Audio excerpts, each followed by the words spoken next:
Olá, meus irmãos e irmãs de Ideal Espírita, vocês amigos e amigas que nos acompanham aqui na página Estação da Luz Espírita, muitíssimo obrigado mesmo pela sua companhia.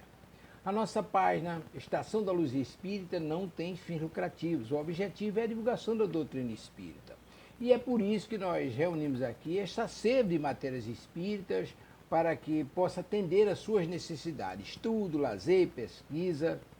Você encontra aqui na nossa página Estação da Luz Espírita os livros da codificação, obras suplementares, entrevistas, palestras e os programas da Web Rádio Estação da Luz de Natal e Web Rádio Cristo Consolador de São Paulo.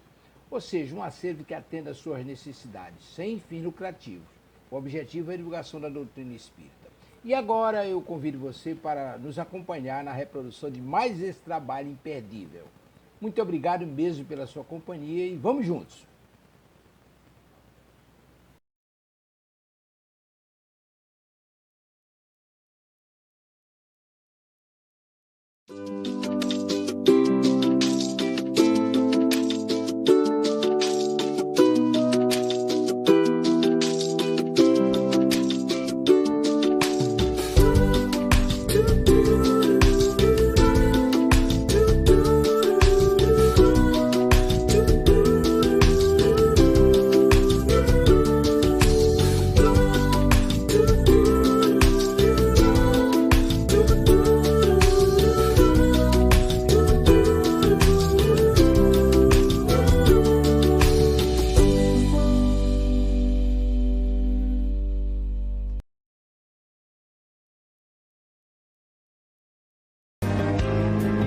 Rádio Rio de Janeiro, Missionários da Luz.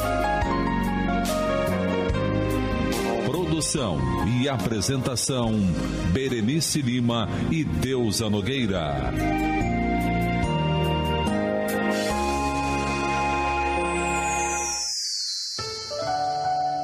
Bem, continuamos o capítulo 12, que trata sobre preparação das experiências. E no programa passado, falávamos da alegria e do espanto de André ao observar o modelo vivo, né, o modelo humano em movimento daquela estátua. E ele passa dessa parte circulatória para o sistema nervoso. Então ele fala, cobrindo as maravilhas orgânicas estava o sistema nervoso, semelhando-se à capa radiante, estruturada em fios tenuíssimos de luz feérica. A região do cérebro parecia uma lâmpada em azul suavíssimo, cuja luminosidade se ligava em sentido direto ao cerebelo, descendo em seguida pela medula espinhal até o plexo sagrado, onde o foco brilhante adquiria expressão mais intensa, para atenuar-se depois no grande ciático. E aqui ele já fala duas situações interessantes, né? A importância do cérebro, que essa luz é fortíssima, né? E, na verdade, é um dos pontos fortes de conexão do perispírito, né? E o espírito com a matéria. E a questão do plexo sagrado. Que plexo sagrado é esse, né? É o plexo genésico, e a gente coloca o sexo de uma forma tão depreciativa. E aqui a gente está vendo que esse foco brilhante, quer dizer, a luz, adquire a expressão mais intensa. Fala no sagrado que é a vida sexual, e a gente não olha sobre esse enfoque, a gente não valoriza. É verdade, porque muitas vezes até as pessoas ligadas à religião tendem ao quê? A achar depreciar bastante o sexo, o aparelho genital, passar as informações equivocadas, como o sexo sendo uma coisa suja, como sendo uma coisa pecaminosa, como sendo uma coisa imunda. O sexo é o que dá vida. Exato. Agora, o sexo com qualidade. Isso. Quando se pega o sexo e banaliza o sexo na vulgaridade, aí é uma outra situação. Na verdade, são 3 caminhos para o sexo. Ou o sexo castrador, onde se acha que o sexo é sujo, é impuro. no momento que a gente acha que o sexo é vulgar, é totalmente assim, tratado com desrespeito, quando na verdade o caminho é o caminho do meio. É o sexo ligado ao quê? Ao amor, ao sentimento. É o sexo ligado à criação. Ora, é através do sexo que a grande luz se nasce, que os grandes amores nascem. Se não existisse o sexo, na verdade, nós não existiríamos, porque o sexo é a porta da reencarnação. E é interessante porque precisam de duas responsabilidades. Por que isso? Porque o filho nunca é de ninguém sozinho. Isso. É nosso. Isso aí é um aprendizado que a gente tem. Deus nos cria individualmente. Né? Isso. Deus nos cria individualmente, sozinho. Mas na hora que a gente vai participar da cocriação, a gente tem que ser através do outro.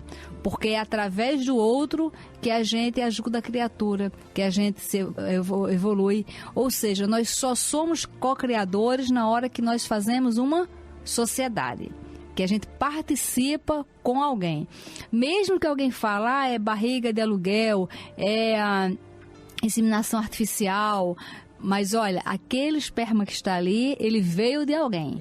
Pode até ser um anônimo, mas que ele está ali em conjunto e está trazendo as características daquele pai também, a genética daquele pai também. Ou seja, é uma formação de pessoas. E é tão interessante isso, porque a genética, porque no passado as famílias ricas não queriam dividir os seus bens, então começaram a casar o quê? Entre si. Primo com primo, tio com primo, muitas vezes até irmão com irmão. E a genética mostrou na prática, dizendo, olha, se não se misturarem, se não fizerem sociedade, que é uma lei divina, vai perecer todos os corpos. Exatamente. Os corpos vão, todos esses órgãos aqui, eles vão ficar podres. Não vai conseguir gerar ninguém com saúde, ninguém sadio, não vai conseguir gerar. Então, a genética mostrou na prática que se não se misturassem, se os povos, se as famílias não se misturassem, o negócio não ia dar certo. E Emmanuel, no livro Vida e Sexo, quando ele fala da energia sexual, ele diz, né, desse sagrado, que assim como o sexo serve para a formação da vida material, como a Berenice bem falou, essa mesma energia serve para as criações da vida moral. E aí é uma coisa esquisita, porque, mas então na hora que eu estou no passo, no trabalho espiritual, eu estou usando a energia sexual? Estou. E aí, se a gente não tiver compreensão, mas eu vou estar vibrando no sexo, não no sexo no sentido material, mas essa energia criadora que é sagrada. Existe um fato, Berenice, que eu acho assim excelente. Certa pessoa trabalhou numa empresa e essa pessoa trabalhava muito. Isso deu um campo de competência, né? Inclusive dando reconhecimento financeiro. Muito, muito, muito. E a pessoa se aposenta depois lá dos 35 anos de trabalho. Nesse momento em que ela se aposenta, ela chega à casa espírita. Mas observa, ela chega à casa espírita com toda aquela energia de criação, né, de talento que possuía. E aí ela começa a interpretar aquela inquietação que chega como necessidade de relacionamento físico com alguém. E a pessoa estava assim, mas engraçado, eu estava viúva, não sei quanto tempo, né? O que está acontecendo comigo? E aí, graças ao estudo, ela entendeu que era essa energia criadora, que é a energia sexual, né? Que não estava sendo canalizada. Então, se ela não tem esse entendimento, a pessoa até brincou. A primeira pessoa que aparecesse na minha frente seria o parceiro, né? Mas ela começou a trabalhar assim, abundantemente na casa, ajudar no setor administrativo, na obra social e trabalhando. E aí ela canalizou essa energia e entrou num equilíbrio tranquilo, quer dizer, não era, naquele momento, necessariamente para a criação de formas físicas, mas era para canalizar no trabalho de co-criador, né? Ajudando em formas morais. Por isso, a gente entende essa luz intensa, porque é sagrado. A gente tem que canalizar isso, gente. Não adianta a gente ignorar, não, né? E aí ele continua. Transferi minhas observações para a forma feminina. Agora somos nós. Igualmente radiosa, concentrando meu potencial analítico sobre o sistema endocrínico. É o sistema glandular, nossas glândulas. Disposto à maneira de constelação entre as peças orgânicas. Desde a epífise, situada entre os hemisférios cerebrais, até os núcleos procriadores. As glândulas pareciam formar belo sistema luminoso, semelhante a pequenos astros de vida congregados em sentido vertical, qual a antena rútila, atraindo a luz procedente de mais alto. Cada qual apresentava sua forma específica, suas expressões vibratórias, suas características particulares, diversificando-se igualmente a cor de cada uma, embora recebessem todas, a seu modo, a coloração da epífise, semelhante a pequenino sol azulado, mantendo em seu campo de atração magnética todas as demais, desde a hipófise à região dos ovários, como o nosso astro de vida, garantindo a coesão e o movimento da sua grande família de planetas e asteroides. Então, Berenice, essas glândulas nossas, né, que a gente fala, que é a questão toda material, mas ele fala aqui que é a epífise que coordena tudo. A gente não aprendeu no começo do livro que a epífise é a glândula da vida mental? Como é que a gente entende isso, Berenice? E para a gente ver que como o estudo é importante, porque quantas vezes nós paramos para perceber as nossas glândulas, as nossas células, quantas vezes, muitas vezes elas estão doentes, nós vamos no médico e nem percebemos que elas estão dessa forma, e muitas vezes elas adoecem até por a gente o quê? Maltratá-las, sobrecarregá-las. E a gente está vendo aqui que esse livro Missionários da Luz, ele é tão importante, estudar de fato é tão importante, que ele está trazendo informação da área da medicina que nos traz o quê? Uma responsabilidade. Porque agora nós estamos sabendo dessa questão das glândulas, nós estamos sabendo como é que está funcionando o nosso organismo, e na hora que a gente conhece alguma coisa, nós temos responsabilidade por aquele conhecimento, né?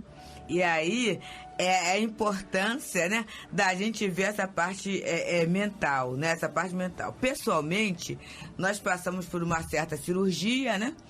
E nessa cirurgia foi deixada só uma parte do útero, a gente tirou o ovário.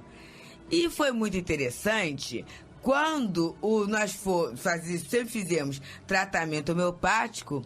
E, naquele momento, o nosso homeopata, ele continua a dar remédios relativos ao ovário, numa dinamização alta.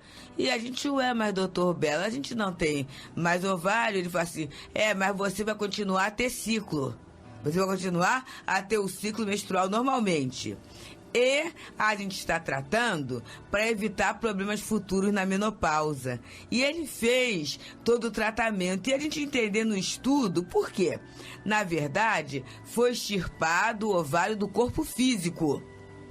Mas no corpo perispiritual ele está lá, né? E a homeopatia, como ela atinge regiões, camadas profundas do nosso ser, acabou trazendo, né, esse equilíbrio que a gente necessitava. Então o estudo vai nos trazendo isso. E aí, assim como André Luiz fala, minha estupefação não tinha limite. É forçoso confessar, porém, que minha surpresa se estendia muito mais ao fixar os eflúvios brilhantes que emanavam dos centros genitais, semelhando-se em conjunto a minúsculo santuário cheio de luz. Como eu dirigisse ao meu instrutor um olhar de indagação, seus esclarecimentos não se fizeram esperar. Na crosta, disse-me Alexandre sorrindo, após reaproximar-se de mim. Em sentido geral, ainda existe muita ignorância acerca da missão divina do sexo. Para nós, porém, que desejamos valorizar as experiências, A paternidade e a maternidade terrestre são sagradas. A faculdade criadora é também divindade do homem. O útero maternal significa para nós outros a porta bendita para a redenção. Para grande número de pessoas, na esfera do globo, a visão celestial é símbolo de repouso e alegria sem fim. Enquanto para muitos de nós, a visão terrestre significa trabalho edificante e salutar. Não alcançaremos, porém, a terra prometida do serviço redentor sem o concurso das forças criadoras associadas do homem e da mulher. Então a gente aqui está vendo a visão espiritual da paternidade, da maternidade, do relacionamento sexual entre as criaturas. Por quê? É através do uso dessa faculdade criadora, ele fala, a faculdade criadora é também divindade do homem. Deus cria o espírito. Nós criamos a forma física. O espírito, para se aperfeiçoar, ele necessita da matéria. Ele necessita do corpo físico. Ele necessita da oportunidade da reencarnação. Por isso que essa oportunidade tem que ser valorizada, gente. A gente vê em vários movimentos, né? Em vários documentários até, a questão da fecundação, e a gente vai ver mais tarde isso, né? Em outros capítulos aqui.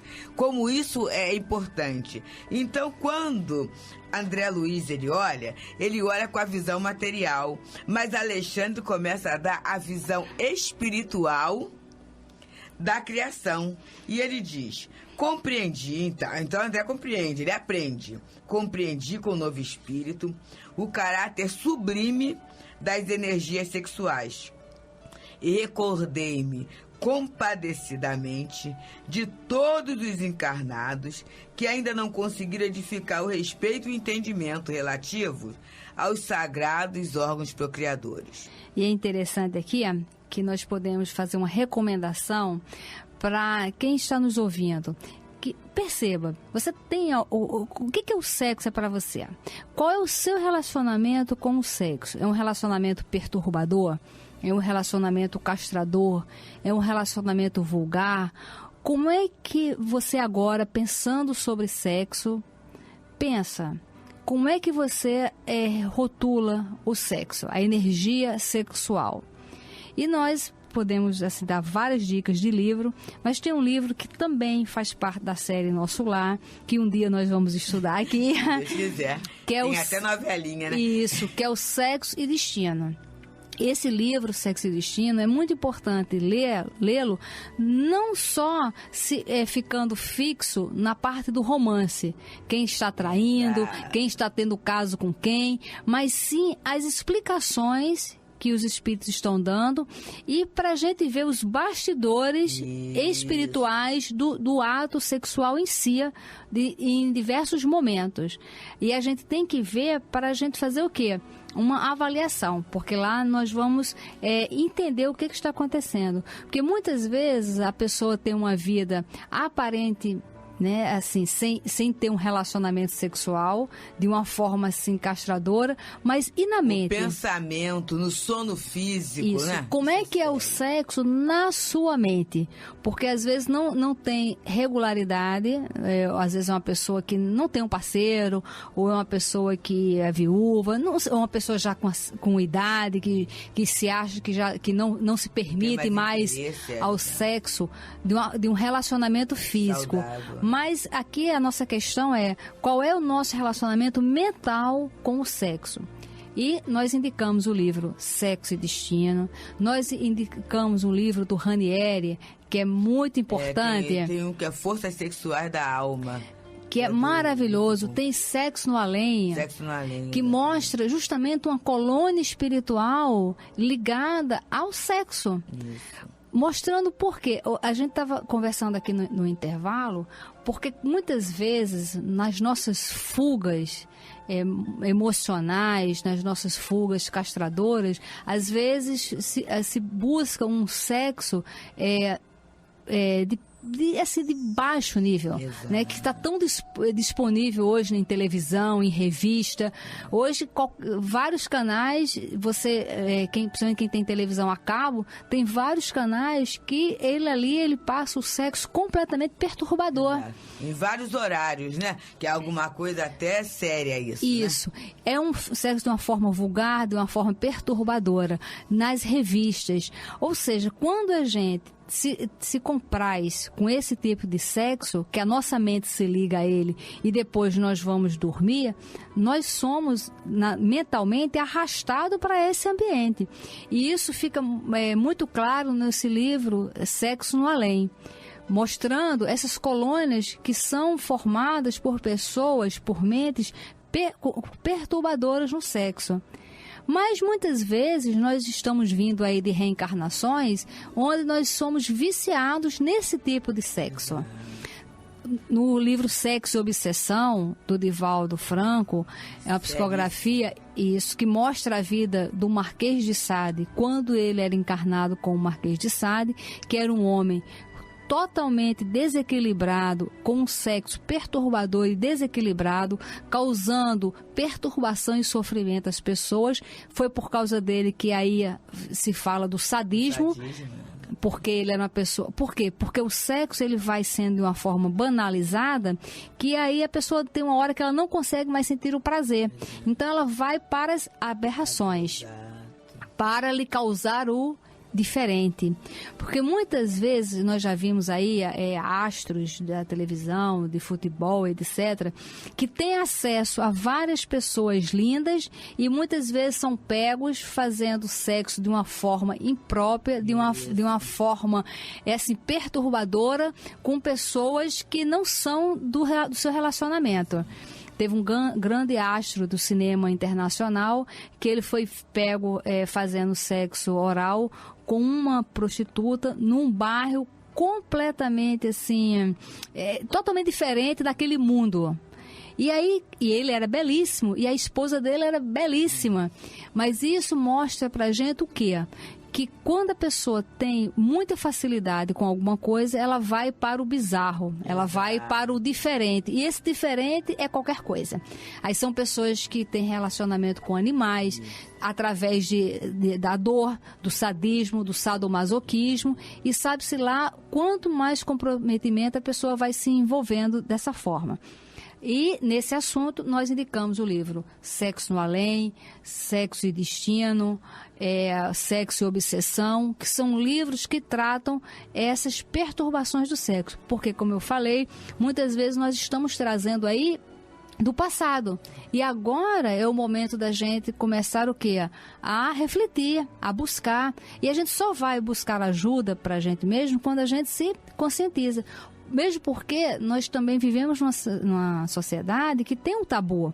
E às vezes a gente identifica um desequilíbrio, mas a gente não sabe aonde buscar ajuda. Muitas vezes é um assunto que pode nos causar um constrangimento de falar com um amigo, de falar às vezes até com o próprio médico, e a gente vai ficando ali enrustido com aquela situação. Sofrendo. Isso, né? E mentalmente se comprometendo. Porque muitas vezes pode não dar vazão à questão física, mas se compromete porque dá vazão à questão mental. Espiritual, exato. E aí ele continua: meu orientador, entretanto, como antena receptora de todas as minhas emissões mentais, advertiu-me bondoso. André, relegue ao esquecimento qualquer expressão das reminiscências menos construtivas. Os que ultrajam o sexo, escrevendo, agindo ou falando, já são grandes infelizes por si mesmos.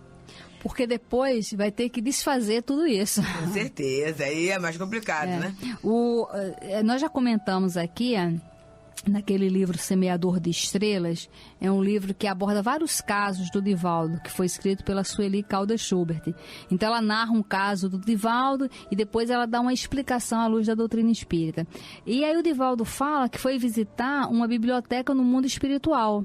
E ele foi numa biblioteca de uma colônia onde eram guardados livros que eram livros que escritores comuns, não era nenhum o escritor com grandes missões, mas pessoas que escreveram livros e frases de encorajamento, de dando suporte às pessoas, passando informações, e que aqueles livros estavam arquivados lá no plano espiritual, e na hora que se abria o livro, as letras eram luminosas, eram perfumadas, porque o autor empregava ali sentimentos de ânimo, de coragem, para que o leitor fosse tomado daquela vontade de se melhorar em diversos assuntos.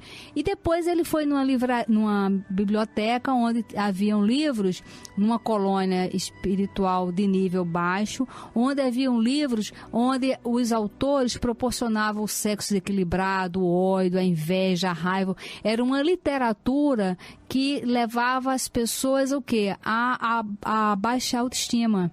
Pessoas que ficavam desequilibradas com aquela leitura. E ao abrir os livros, ele falou que era como se as letras fossem gosmentas e tinham um fedor naquele livro, mostrando que o pensamento tem cheiro, tem forma, tem toda uma energia.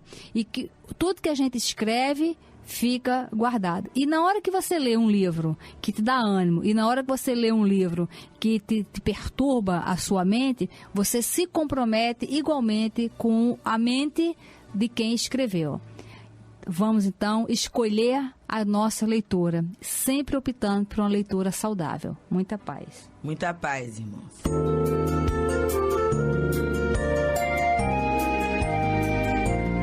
A rádio.